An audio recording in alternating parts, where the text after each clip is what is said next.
There we go. All right. Hat hair for the win. It's a cold day. Um, what I wanted to talk about today was, I think something super, super cool.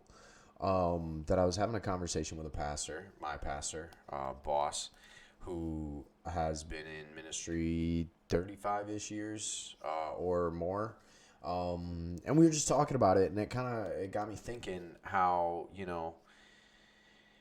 just the train of thought, it got me thinking down this line from the conversation we had that, there's so many people that look at ministry and they look at it just from the vocational side these days because, especially in America, where everything is how can you make money off of what you're doing? Never do anything for free.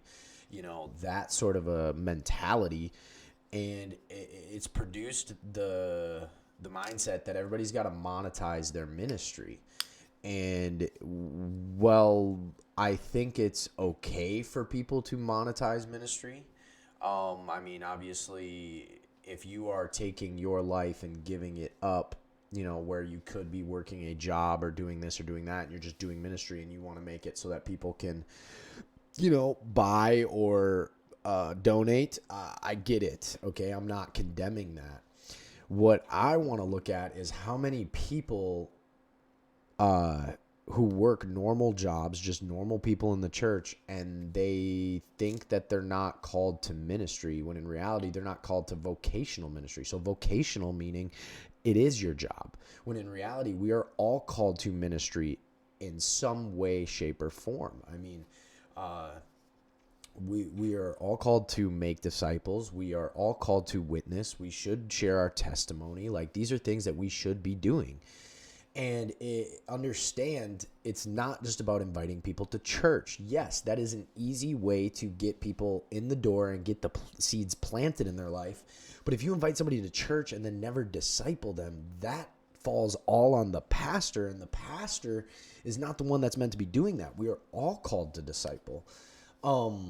But that's a different rant for another time. What I'm getting at is that the ministry that we are all called to be, but I feel like so many of us don't think that we are called to ministry. So then there's a lack of doing ministry. There's a lack of enacting ministry. And people just kind of flirt around, I guess, float around, whatever. I was going to say float, but flirt, I don't know. Float around with the I'm going to invite people to church. I'm going to be nice at church, but I'm not really doing ministry in my everyday life. But guess what? I had the conversation with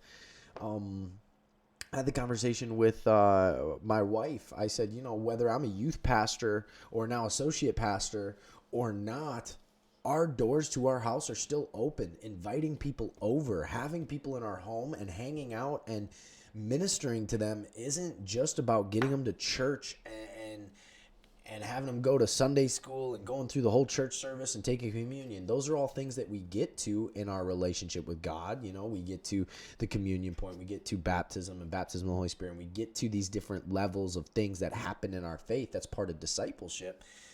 But where it can start is with relationship and opening the door, loving people, hugging people, making people food, watching a movie with people. There's different things that we can do that really matter way more than vocational ministry. That's how churches thrive, is not just on the pastor. A big part of it is on the pastor, how they're preaching, how they're leading the church, making decisions, and then the financial decisions and whether a church can flourish, yes, but it's also about the people that make up the church. It's about those people doing ministry. The church is the church body. It's a church family. It's a community that we are all called to be a part of. And, too many times we get the excuse of, well, it's not my job. And like, literally, it's not my job. I don't get paid to do this. Well, we don't get paid to do this, but we are still called to do it. Technically, with that mindset, me as a pastor, I'm here, 9 to whatever, a little bit earlier than 9 sometimes, and not always till 4, whatever. My hours, as soon as my hours are done, don't call me. I ain't showing up to the hospital. I ain't showing up to the hospital when you got somebody in the hospital and you want me to come in during dinner time and pray with them. No, it's all the time. It's all the time, and it has nothing to do with hourly or salary or vocational calling. It has everything to do with being a Christian or not being a Christian. And the secret to this All right, because so many people disqualify themselves with, I don't know what to say in that situation. I'm not good at praying out loud, or I'm not good at this. I'm not good at that. I don't know how to do this. I don't know how to do that. This is the conversation I had with Boss Man, and I mentioned it in a book I wrote. Literally, half, 65%. There actually is no way to quantify it, really, but you get the picture. You get the idea. One of the biggest parts of ministry is showing up. That's it. That's it. I've shown up to situations where I do not have the words. I do not have the words, whether it be showing up at a hospital, or it's just being there on a Wednesday night, or it's being at camp and a kid's crying and talking about things, or, showing up to a funeral, or showing up to a ball game, or whatever. And it's something fun as a ball game, or something as serious as that, where it's like, I don't have the words to tell you right now, because your spouse just passed away, or I don't have the words to say right now because you're telling me about, your parents abusing you. I don't have the words to say right now because you sat on the bench the whole game. No, I'm kidding. But like, for real, you don't have the words to say, but guess what? Showing up and loving people. That was the greatest advice I ever got going into ministry, was show up and love people. That's plain and simple. That's one of the secrets to ministry. And understanding ministry is not vocational or just vocational, that it's actually more than that.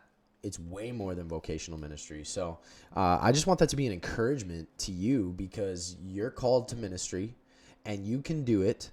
I believe in you. And all it takes is just showing up. You don't always have the words to say, and you just show up and you love people. You hug them. You're there for them. You open your door to them. That's the bulk of ministry.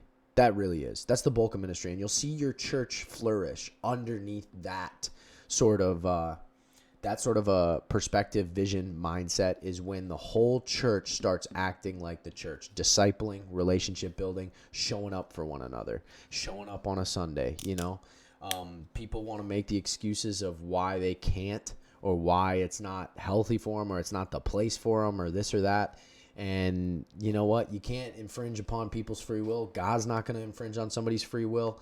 All you can continue to do is show up, love them, pray for them, be there for them, and so on. And eventually, hopefully, the Lord gets a hold of them and changes their mind, and they start believing in what He teaches and not what they teach themselves, what they tell themselves.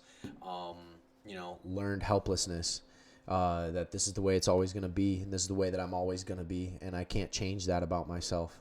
And so it doesn't work for me like that. Well, you know what?